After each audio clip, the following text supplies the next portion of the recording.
Good afternoon and welcome everybody to our roundtable discussion on all things pricing. Very open-ended topic. Now we've only got an hour, but we have a wonderful opportunity to get some opinions from some very esteemed people across the board, across all sectors. Hopefully I'll get some useful tips to take back to work this afternoon next door. And before the panel introduce themselves, I better explain myself.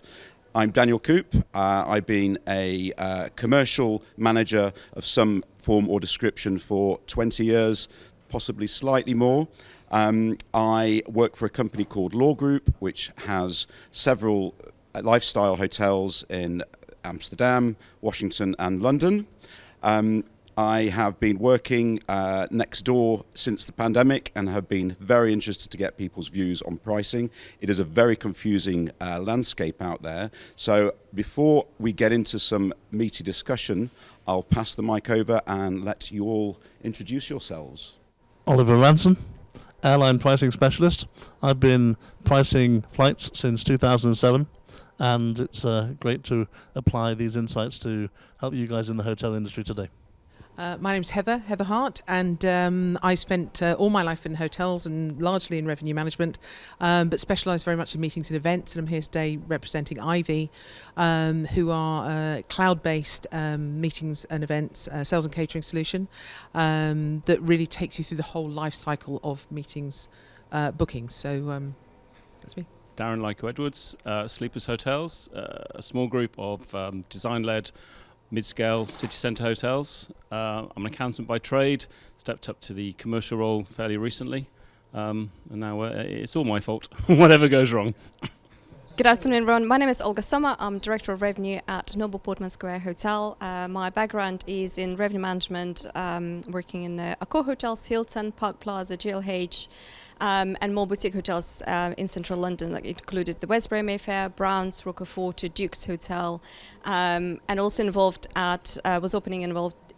the opening of Hamyard Hotel, and also now opened the Noble Portman Square. So a bit of experience of corporate hotels, but also some boutique and private hotels. Hopefully my expertise will be today handy in discussing pricing. My name is Guy Barnes. I'm from Ideas Revenue Solutions. I've been in the industry getting on for 30 years now. First 13 years on the hotel corporate revenue management side. The last 17 years, dare I say, with Ideas. And Ideas primarily delivering solutions to hotels, hospitality, from a commercial and a revenue optimization standpoint. Thank you. I'm Sharad Kapoor. I've been in the hospitality industry for nearly 2 decades, and I have been in several executive positions looking after revenue management, distribution, and also sales operations. Previously, or most recently with the Hyatt Hotels, but today I'm an independent consultant and I'm managing my own business and reaching out to hotels, trying to help them do a better job in pricing. Hi, and hopefully not least, but last, Michael McCartan from Atomize. I've also spent over 2 decades in hotel technology. I'm actually a failed engineer, which was a good thing for hotels and a bad thing, well, a good thing for construction as well. I'm a strong believer in what should be can be automated, should be automated, and advocate for the principles of lean revenue management, doing more with less. So that's something that Atomize strongly believes in, and we embed those principles into our application. Great, thank you. Well, I'll open the floor and start on my right with Oliver. Oliver, we've heard a lot today about creative pricing, innovative pricing, attribute pricing, granular. What about subscription pricing? Does it really have a future? Well, subscriptions are very much the topic of the moment, and with good reason, because they generate revenue for the businesses that operate them, more revenue than they'd receive from a transactional basis. And I think by and large, people are quite happy with the subscription model in terms of paying for their subscription themselves, because it gives them certainty. Under the traditional hotel and airline world, when you come to London to an event like this, who knows whether your flight is going to cost £600 or £800, or whether your hotel is going to cost £160 or £260. There's a lot of uncertainty out there, and subscription removes some of that. So when an owner insists on optimizing pricing when you have those few periods where there's a lot of demand and the rest of it's pretty low, let's say. Would you not be in danger of not optimizing your profits to its fullest extent if you allow customers to commit to a fixed static price over a period? I think the important thing to remember here is that subscription is not necessarily for everybody at every time. It can work well as a distressed inventory product in terms of selling capacity that would not otherwise go, or accessing market segments who might not otherwise use your hotel or use your airline. But that doesn't necessarily mean that distressed inventory is the only use of subscriptions. I see great potential to use subscriptions to allow people to buy up and inspire them to buy products and services that they might not otherwise access. For example, a branded meal rather than a standard meal, or a suite rather than a standard room. Lots of potential there. And it's also possible that you make it clear at the time of purchase that there are different options for your subscription. There are subscriptions that allow you to stay at the hotel at the weekend. There are subscriptions that allow you to stay at the hotel during the week. And there are subscriptions that allow you to do a variety of other things that the operator want to offer, and use the offers that the operator will generate in interesting new ways. The problem is that the way I've just described it is incredibly complicated, far too complicated for us to communicate to the consumer today. But with some work and some effort, we can put the right words in place so that all of a sudden it will look very simple. That is going to be the key to success for subscription-based pricing in the world where it's not just about inventory.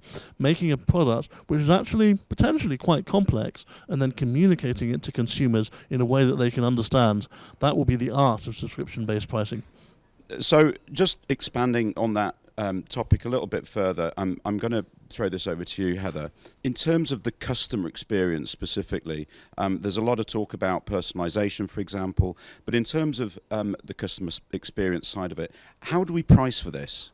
I was going to look particularly at on the coming from the meetings and events side. I suppose is the bit I suppose I know more about. I'm not sure. I don't know if subscription-based pricing from a meetings and events perspective would work unless it's in a local forum where you have a constant use for the same space or same brand or. But I think in general, from a sort of value proposition in meetings and events, for me the pricing is actually less important to the whole booking process. For me, the booking process is making people, recognizing people, particularly bookers and function organisers, and making their journey easy, so giving them access to live inventory, making sure the technology works, is much more of a vital and important and urgent thing for the hotel and the meetings industry to be able to do. We still have horrendous situations where people are phoning or emailing, they're waiting a long time for responses, they're not getting pricing, they're having to go through a lot of detail, whereas actually being able to provide the technology where everything can be done directly by a booker is, I think, one would absolutely drive loyalty, but it makes pricing a secondary issue because being able to manage your event, get your delegates logging on, making their own reservations, making the whole thing seamless and simple, actually has far more value for a booker and event organizer than almost anything else, and we're really not quite there yet. One thing that I think interests me about the event space, specifically with subscriptions, is the power of subscriptions to be used for an event organizer to spread the cost. So if you're attending an event like the great experience we had today, this is not going to be cheap to put on, and it requires a lot of cash to do.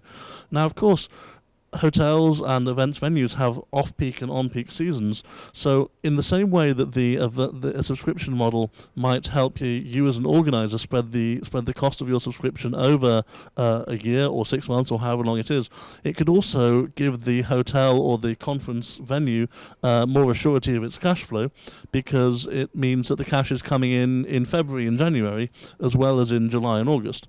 Of course, the precise terms will be down to individuals to organise, but I think there's a lot of potential here for both sides to use subscriptions to benefit their financial planning in the MICE space.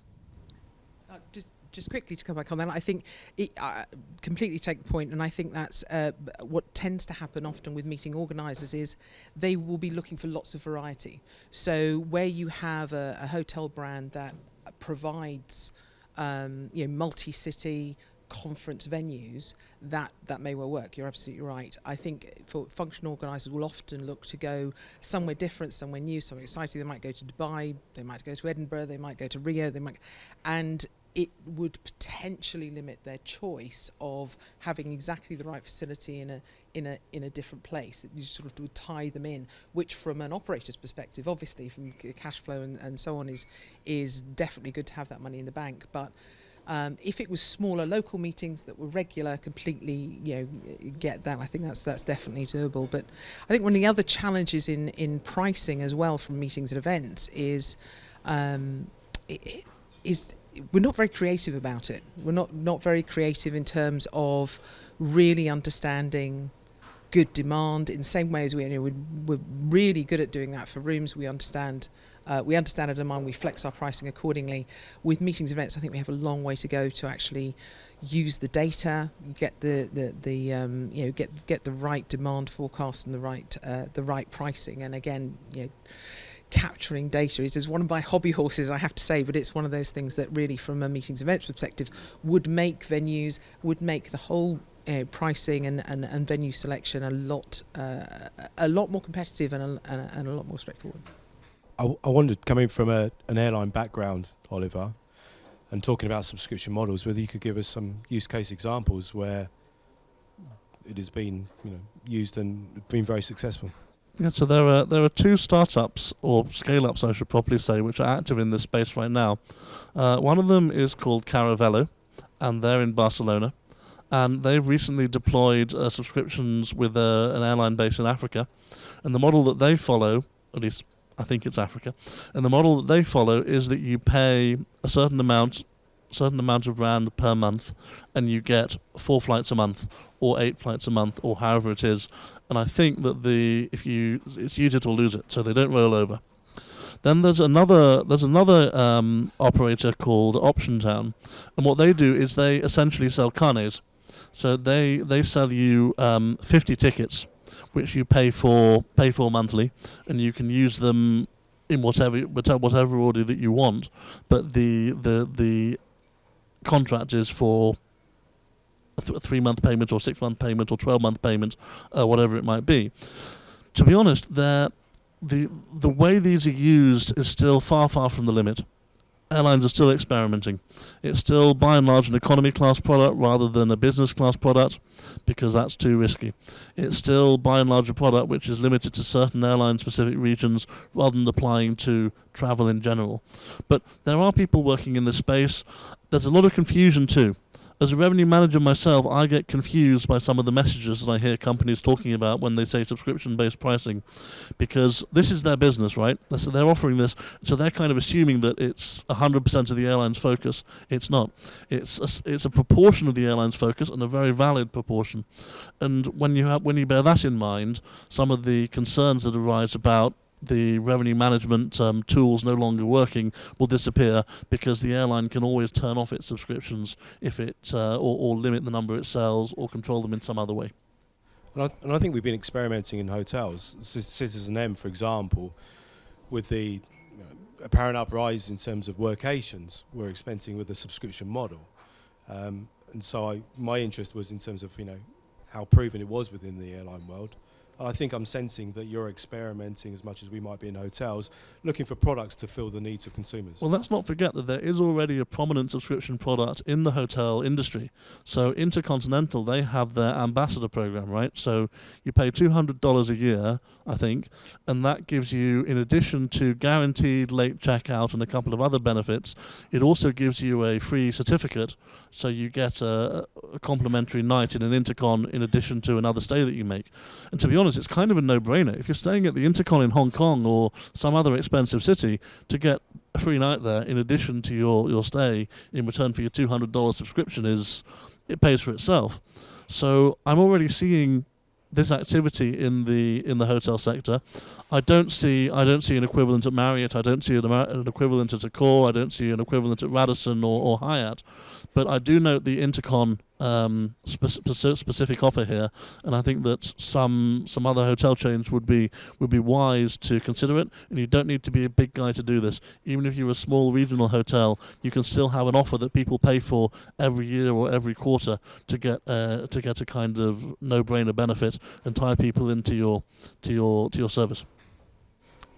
Soho House started doing the membership as well, and that gives a list of benefits, the discounts, the stays, etc. I would look at the subscription model as more membership and loyalty scheme. Let's say if we look at the luxury market and we have the Langham Hotel Group, the Soho House hotels or houses as they call them, and let's say the Noble Hospitality, where you have range of hotels in a beautiful destinations. You can use it for domestic, for staycations, but also for the international travel. You will go to those destinations anyway because you're planning a couple of year ahead or a couple of years ahead. So why not to stay in those fantastic hotels and experience? So for me, let's say package of 10 to 20 nights would make a perfect sense. You get a great price discount, better value, and guaranteed availability. So it removes that risk. So for me, this would be a combination of a bit of membership, loyalty scheme, and subscription model. Can I just add, I'm technically not really against or theoretically not against subscription-based pricing because it has a purpose. It is there to deliver cash flow when you most need it, and these were the times when hotels were completely shut. They were not getting any demand, and that was something thought through, saying, oh, at least I'm going to get something out of it. But few months down the line, if you look at last August, last July, you look at this summer, the pent-up demand that hotels experience, they were even breaking records of 2019 revenues. And if you speak to those hotels, they probably were not thinking about subscription-based model at all. And I fundamentally don't agree with that because it just throws demand-based pricing out of the window, which hotel industry has long worked to try and achieve. And it's not as structured or as centralized as airline industry. It's really diversified industry with multiple brands. And if it becomes like I think if all hotels start doing subscription-based pricing, it's turning the clock back to a large degree, which hotels have tried to really achieve through demand-based pricing or dynamic pricing. I think it has a place, which you already stated before, Oliver, that it's not for everybody. It is for a certain segment, and it'll be. I have to see how it really unfolds beyond 2022. I think it's a good point. It has a time and a place. I think it possibly works in other sectors better than some. If you flip that coin over and look at, say, personalisation, for example, I would say that's the other extreme. Now, it's another term that's been bandied around quite a lot recently. How do you price all things to all people in a coherent way? How do you distribute this, for example? Do we actually have the technology to make it simple enough and do its job properly? Yeah, I mean, the heart of that personalization problem is access to data. I think if you can create a data lake that contains a 360-degree view of every single potential guest, then you can do proper personalization. And that's the reason we haven't got all of that data is a technical constraint. We've got little pockets of, puddles of data scattered all over the place, and so we see a little bit of guy's profile over there, a little bit over there, and we can't consolidate that data at the time that he's making a purchasing decision. So we can't put something in front of Guy that is relevant and timely, that's going to achieve the highest conversion rate. So I think it is a technical problem. There are obviously technologies that are evolving, the so-called customer distribution platforms that are trying to be the glue between all the other applications. So if whether it's cookies or whether it's credit card information or booking history or whatever the case may be, bringing that all together and creating a single profile of the guest, obviously within the legal bounds, you can then, whether you're a guest engagement tool or whether you're a revenue management tool or whether you're a website, having access to all of that information, you can then provide a much more customized, personalized service at the time that it matters. Just to add to that, because you referenced Guy quite a few times there, great personalization, thank you. But I think it's abundantly clear in much of what we talk about that data's king. And so we can have tools, we can have processes, but unless you can pull the data and you can be sure of the quality of the data, you're not going to set yourself up for success. And we've all talked about personalization for many years, and now today we even talk about hyper-personalization. So I almost think in terms of the crawl, walk and run process, but I don't want to delay what we've been starting for many years. There's a great opportunity to take advantage today through technologies that are available around attribute-based pricing, and to be able to present to individuals different opportunities to buy on top of a bedroom that's made available with different price points and so on. But ultimately, it's going to come down to the execution. So, tools to be able to execute, to be able to personalize. To Michael, from Guy. I think there's a real intent within the industry, within many companies, to try and gain more understanding about their customers and where they're coming from and how do they really reach out to them and service them in a much more personalized way. Emerging lifestyle brands are all about personalization because they're trying to tap into a segment which wants to deal more with experiences, and they don't want that traditional cookie cutter hotel experience. Luxury is all about personalization. Luxury hotels cannot afford not to personalize. So it exists. There is an intent within the industry to try and deliver more. Is the customer relationship management or the distribution platforms are up there? Probably not, but there are models coming around through either attribute-based pricing, which helps hotels to customize a little bit. And then if you try and attach that through a loyalty profile, that actually helps you to steer products or services in the right direction. And this 18 months gap has led many people to think differently, many startups to come up and challenge the way the industry is working. And probably in the long run, it's all going to be very helpful. In the airline industry, we're just starting to access a great and extremely powerful reserve of data through working carefully or working closely with the credit card companies. So American Express, Visa and MasterCard. That doesn't mean that you're limited just to people who hold an actual credit card, because it's valid just as much for debit cards or mobile wallets. So it's just as valid in Africa, it's just as valid in South America as it is here in Europe or in North America or Asia or wherever else. Now the credit card companies, they understand very clearly what sorts of consumer behavior are associated with other sorts of consumer behavior. So, for example, people who tend to buy fine dining products, or people who tend to go to see shows at the theatre in the West End here in London, these are the people who are most likely to be buying an air ticket in a month or two from now. On the other hand, people who do internet dating are the ones who are least likely to buy an air ticket or a hotel a month from now. And that makes sense, right? Because if you're meeting beautiful girls or handsome men in your city, why would you want to travel anywhere else? So the credit card companies are working so closely with the airlines now to define co-branded cards, to define loyalty programs, and to tailor and push specific targeted offers to individual customers based on their history of spend through their credit card. So, for example, on my British Airways co-branded credit card, I get plenty of offers to spend £200 at Marriott, where I never stay, and no offers at all to get £200 off if I go to Accor, where I was staying hundreds of nights a year.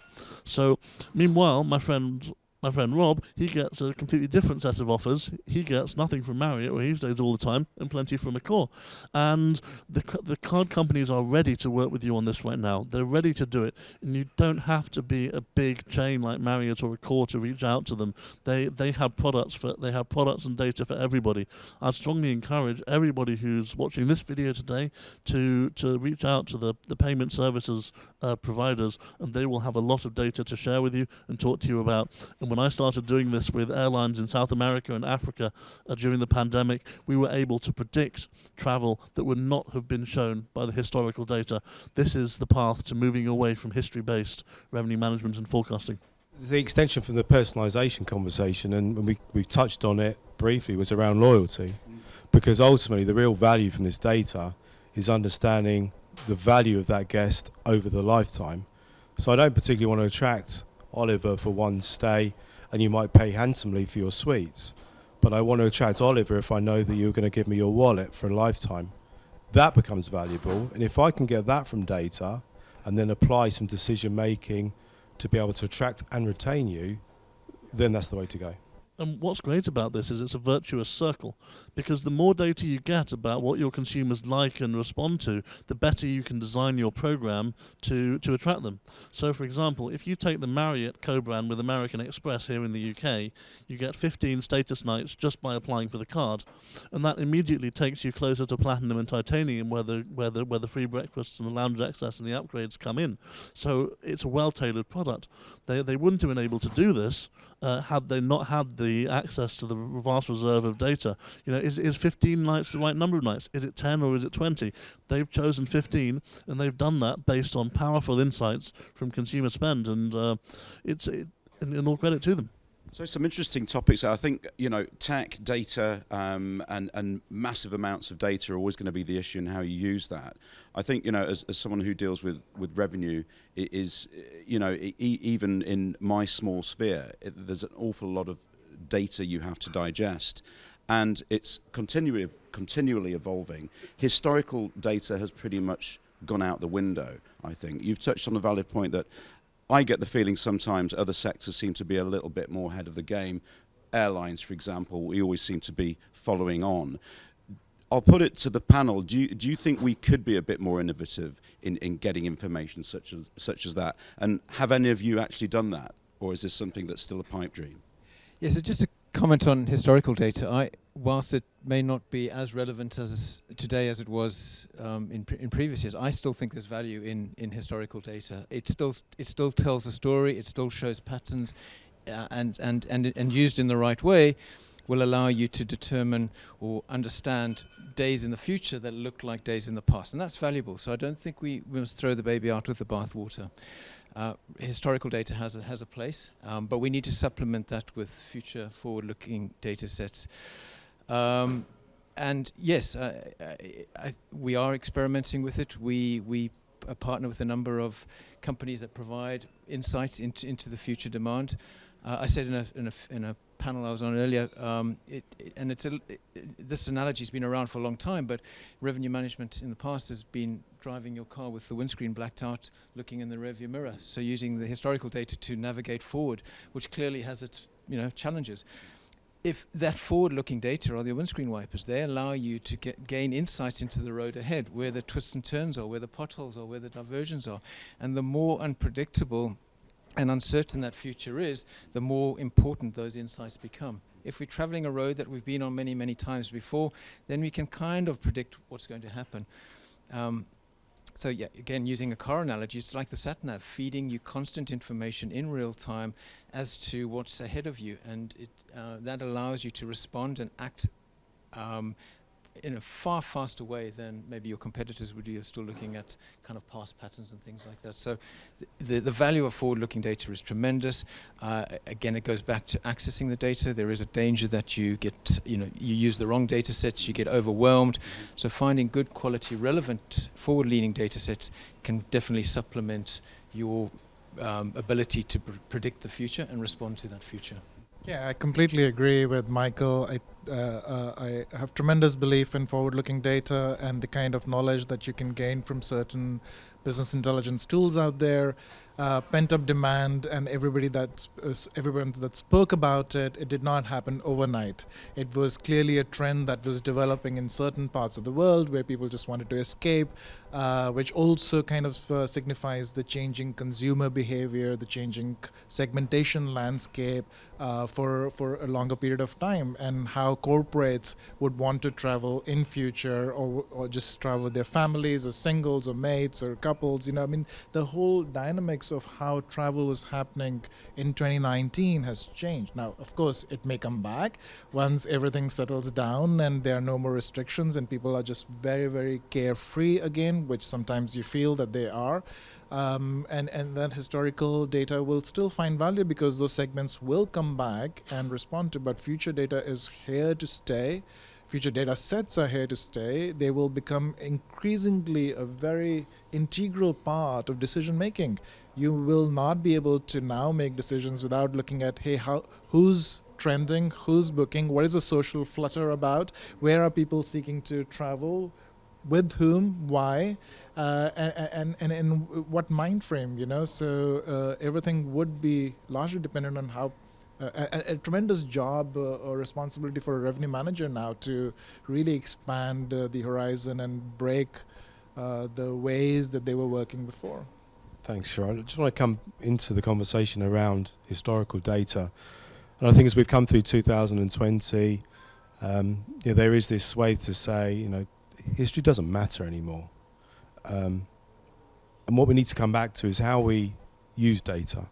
And so in an ideas environment, rather than looking back to last year, as might be a traditional way to think about using historical data, we're looking at the more recent trends. And we use the recent trends to be providing the signals in terms of how demand's going to be coming back.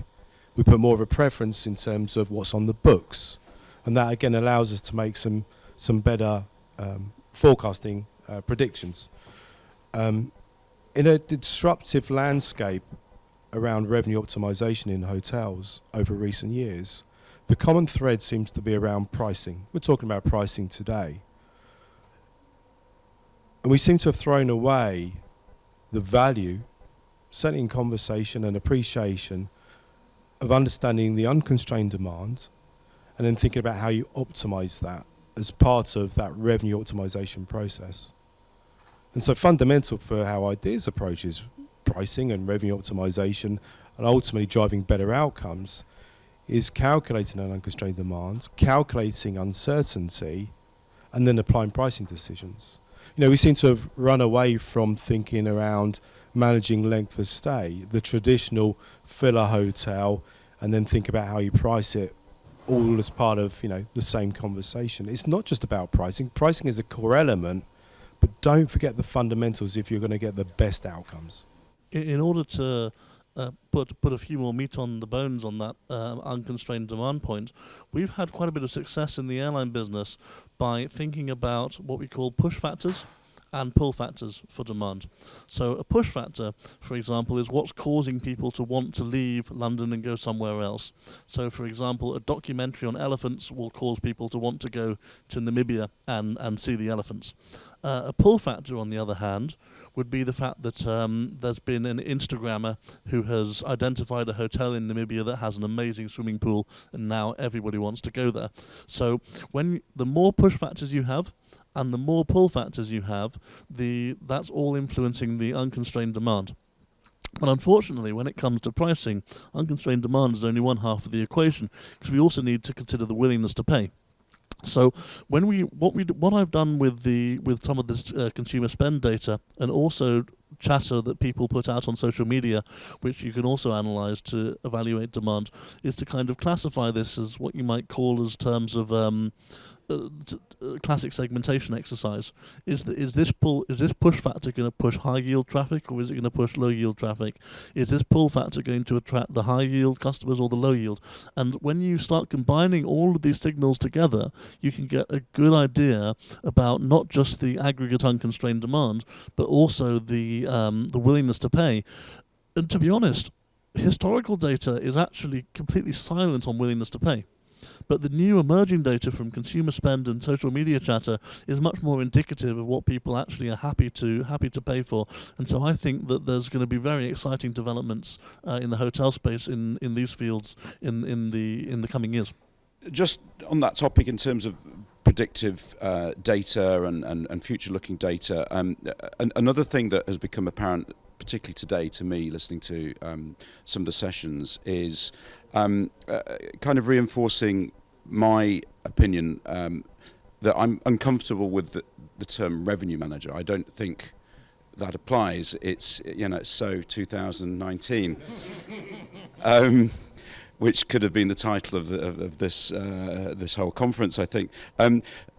I'm dealing increasingly with asset management, let's call it, space management, optimizing space, pricing, food and beverage, spa, everything else. I've also become a P&L manager rather than a revenue manager. I just want to sort of find out if that's something everyone else, particularly you as a fellow hotelier, Olga, is that something that you're seeing as well? Thank you. Yes, 100%. We are very much focused on profit line, on P&L. It's extremely important. In terms of pricing, we are looking into M&E and how to and trying to evaluate the value of spa spend.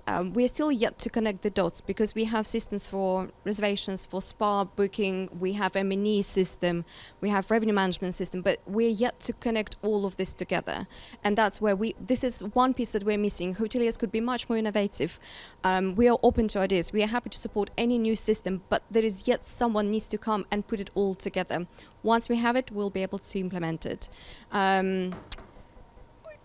Currently, I think Sendan is connecting, revenue management system with MICE. That's helpful.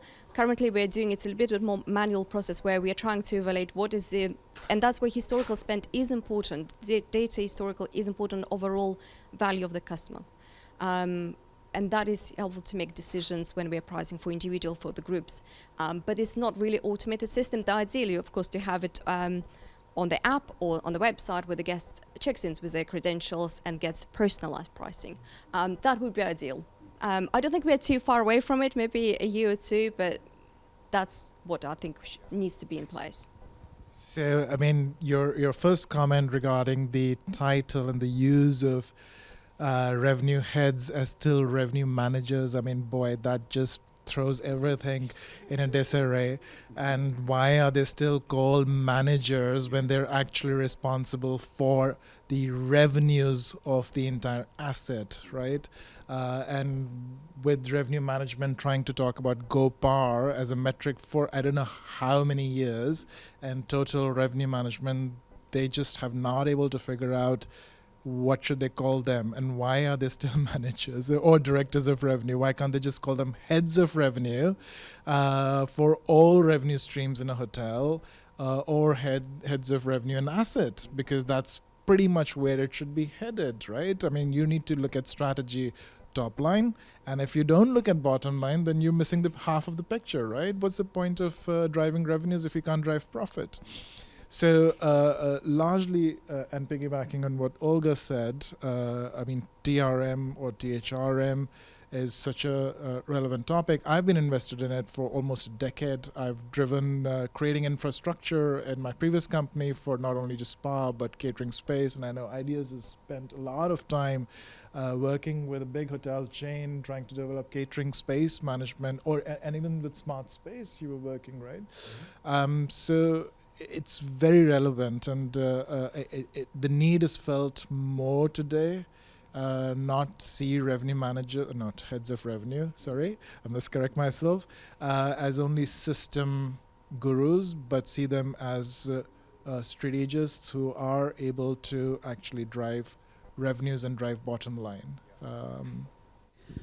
I think that for me, it's not so much about the title, it is very much about the function. And unfortunately, because the hotel industry is made up of so many different kinds of organisations, small independent hotels, big chains, a revenue manager is so many different things. There isn't a revenue manager role. However, I still think it's an incredibly essential role. And I understand all the conversations about profit, and I understand how important profit is, but speaking as an ex-revenue manager for many years, my feeling is really be really expert and specialist at driving that revenue line. And I think over the last few years, revenue managers have certainly become accountable for cost of acquisition, particularly in distribution channel costs and so forth. But when you start talking about making them accountable for profitability, they have no control over the cost of cleaning a bedroom. They have no control over the GP cost it's very difficult to. There are other people obviously around the hotel who have that responsibility and can control that cost. A revenue manager can't necessarily. But the key thing I think is more important is exactly on that, is making them more accountable for the revenue management of other areas in the hotel. Meetings and events, definitely, spa, golf, restaurant, to actually much better strategize that space, predict demand, price accordingly. We're nowhere near there enough yet. So I think actually making the revenue managers, head of revenue, whatever you want to call them, more specialised in getting even better at what they do will actually serve the industry much more than trying to dilute their role into other areas of profit management. Yeah, and just to add to that, and just back to your point, that I've taken the opposite journey. I've started by being a profit manager and ended up realising the best way to manage profit, to manage revenue, particularly in hotels. It's a lot easier to take an extra pound than to save a pound. And if you can do both, then you really are off to the races. And certainly understanding the causal link between what you take and what you make. For example, we've used 2-night stays as a revenue tool. The indirect benefit is we don't turn the room during the stay, so actually you've just halved your housekeeping cost indirectly, which is actually the fabulous thing to do. Selling breakfast as well. One extra breakfast costs 0. There's nothing extra going on except you just charge the customer. But overall, breakfast is not as profitable as bedrooms, so let's forget it. Let's just sell the bedrooms. So I think some of the accountants' discipline into this murky world of commerciality, actually, there's some good core skills that can benefit both ways around. So I just want to jump on Jared's comments regarding ideas and also relating back to the title of the revenue manager. We've talked for many years about the greater scope that there should be for the revenue manager, breaking down the silos of sales, marketing and revenue optimization. And this is maybe where, again, we lag in terms of actually taking action. I'm very clear that really good revenue managers are actually commercial managers, very much commercially driven. And on that basis, that's how Ideas approaches our next generation of revenue optimization. It is commercial optimization through a commercial platform, starting with acquisition of the guest and then thinking about how that life cycle or the journey takes place through the assets within a hotel. And so moving very much away from rooms, speaking to meeting space, but it could be spa, it could be golf, F&B. We're hitting the whole asset. And that's the basis for us to be able to drive a better profit, a better outcome, but it has to be with a commercial approach. And we need to move on from this fixed label of revenue optimization and revenue manager. One of the great difficulties that revenue management faces, I believe for a long time, is the fact that just because you're a great revenue manager, or let's not call them a revenue manager, again, I prefer the term revenue engineer personally, because that's inspired by the software industry, right? Where your engineers are innovators. They're not necessarily told what to do. They're intuitive as well as scientific. But the great revenue managers, the great revenue engineers, that doesn't necessarily mean you're going to be a great people manager. And in terms of your career progression, there might not be so much further to go when you're already making lots of money for the hotel or the airline. If your boss doesn't want to leave, or you don't want to be a people manager, it's very hard to actually to develop your career in this field. And one of the reasons that I like the words revenue engineer is it creates a whole new career path, an engineering career path. So rather than focusing on becoming a revenue manager, and then a people manager of revenue managers, and then a head of revenue, you can be a revenue manager, and then you become kind of a specialist. You're an expert in distribution, or you're an expert in technical pricing or technical demand forecasting. You start to represent your hotel at conferences and in the industry, within the working groups to innovate and so on. And you can obtain more responsibility and higher pay without the need to actually be promoted into a position which might not be vacant for years. And that's going to be good for everybody, because it means that the hotels will be able to retain their talented revenue generating experts without the need to create new positions with lower risk of losing them to other chains or even other industries where the pay is simply better. I just wanted to articulate the profitability side a little bit more, because I strongly believe that if you're practicing total hotel revenue management or total revenues management, you are practicing process re-engineering, you're practicing menu engineering, which has a lot to do with how products are priced or costed, not only just priced but costed, and process enhancement is all about looking at, hey, how are you using your manpower? Are you using it effectively? Are they wasting time and all of that? So not necessarily in the traditional sense of asset management, but more in the sense of net revenue management, where you're looking at how FMCG world is practicing revenue management, not just using pricing as a strategic tool, but using contracting, negotiation, supplier management, segmentation management in a very, very different way, and actually working towards net profit growth and not necessarily the revenue growth. And that's where it is powerful, and that's where revenue management or revenue heads should actually start working towards. So yeah, I think it's a consensus here that we need to move on from old, outdated titles, and I think we're in a process of innovation. We've mentioned cost control. There's other factors that I've come across in payroll management and attracting a workforce. There are a lot of constraints currently in the industry where some hotels simply can't operate at a full capacity because they don't have the staff to service. And that affects forecasting. That affects your ability to make money. You have to become a lot more innovative in how you sell, how you price, focusing on other departments that were traditionally just rooms in a lot of cases. So I think it's an exciting time, and I think it's one in which I'm certainly learning a lot more than I was a couple of years ago. I think we're about coming towards the end of our time. Is there any more topics anyone would like to bring up on this fascinating agenda? Just almost related to the previous point, I think for years we've been talking about breaking down the silos, and I think one of the positive outcomes of the pandemic has been the breaking down of silos, creating more multidisciplinary teams.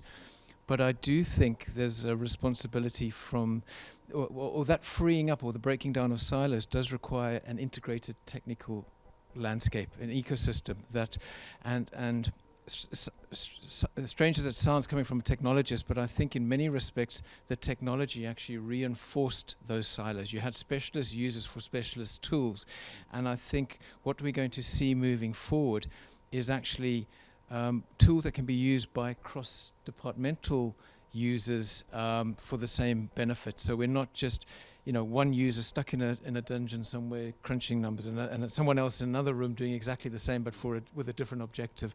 So there's a huge responsibility on the technologists to actually create this ecosystem that allows the free exchange of data and the collaboration at a hotel operations level. For me, one of the most important technologies for revenue managers, which no one has talking about yet, is the Internet of Things. So imagine you're building a hotel today. You wouldn't just build it like you built it 10 years ago or 20 years ago. No, you'd want it to be wired to collect things that you need to know to run a hotel efficiently. You'd want the elevators to be recording what time they're used and how frequently they're used. You'd want the kitchen equipment to understand how and where the wear and tear is coming up so that you can do predictive maintenance. And all of these things are going to be relevant to cost, but they're also going to be relevant to revenue as well.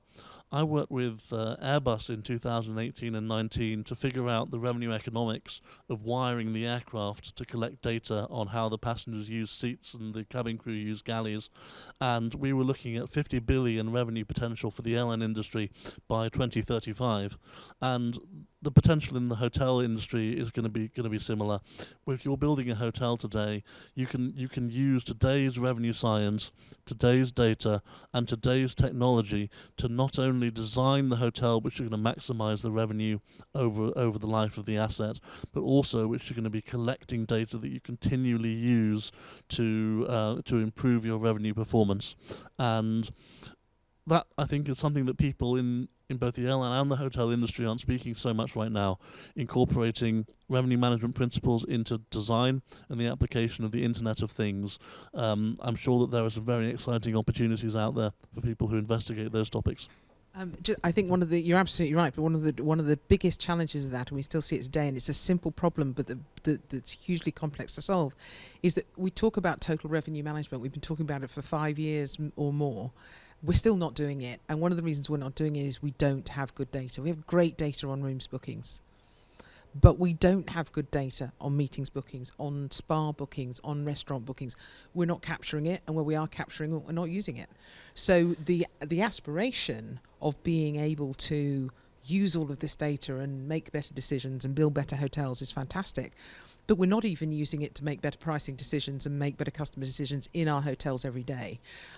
We know a lot of that information isn't even gathered. And so until we actually take the basic steps of really looking at what are our booking patterns beyond rooms, everything comes back to rooms, always. The small anecdote I will always give is I sit in a revenue managers meeting, a revenue meeting every week in a hotel with a general manager. 95% of the meeting is about rooms. Everyone's getting up to leave and packing up, and they say, "Oh, what meetings have we got coming in next week? And how busy is the restaurant?"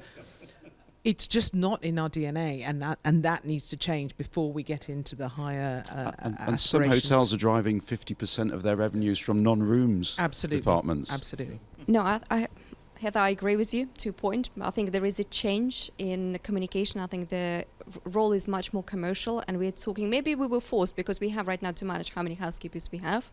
If we don't want to clean rooms ourselves, we have to cap it. So communication and in more commercial role, yes. There is a challenge with marketing. I think it's one area that we haven't yet maybe educated ourselves or we're involved or we're allowed to get involved.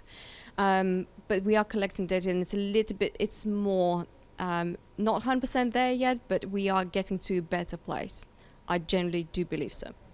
That's great. Well, ladies and gentlemen, I think we're going to bring this discussion to a close. It's been extremely informative. I think we've covered quite a wide range, a lot wider than I put on my piece of paper. But I'd like to thank you all for your time, and hopefully you've enjoyed it as much as I have. Thank you.